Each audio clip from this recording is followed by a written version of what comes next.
Saudaraku, satu unit rumah warga di Kampung Ramung Ara, Kecamatan Celala, Kabupaten Aceh Tengah tertimpa longsor yang menyebabkan 4 penghuni rumah, yaitu satu keluarga, tertimbun material longsor. Sejak tadi malam, Badan Penanggulangan Bencana Daerah atau BPBD Aceh Tengah telah mengerahkan 2 unit alat berat, yaitu 1 ekskavator dan 1 wheel loader untuk membantu proses pencarian dan evakuasi korban. Pada Rabu pagi 9 Oktober 2024, sekitar pukul 7.25 WIB, tim SAR dan BPBD berhasil menemukan 2 korban pertama. Korban yang ditemukan adalah satu keluarga terdiri dari ibu dan 2 anak. Mereka adalah Kaisar Sofian 28 tahun, Putri Amanda 26 tahun, Sofia Putri 10 tahun, dan Gibran Naufal 5 tahun.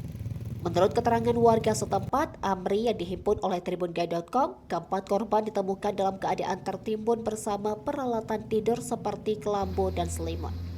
Pantauan tribungai.com menunjukkan bahwa rumah korban berada di dekat Polindes Kampung Ramung Ara.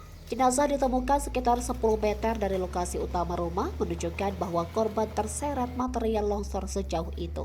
Setelah ditemukan, jenazah dievakuasi ke Rumah Sakit Umum Daerah atau RSUD Datu Beru Takengon untuk proses lebih lanjut. Menurut warga, korban adalah pendatang dari Aceh Tenggara yang telah tinggal di Kampung Ramung Ara selama 2 tahun. Dari Aceh Tengah, Romadani, Tribun Gayo.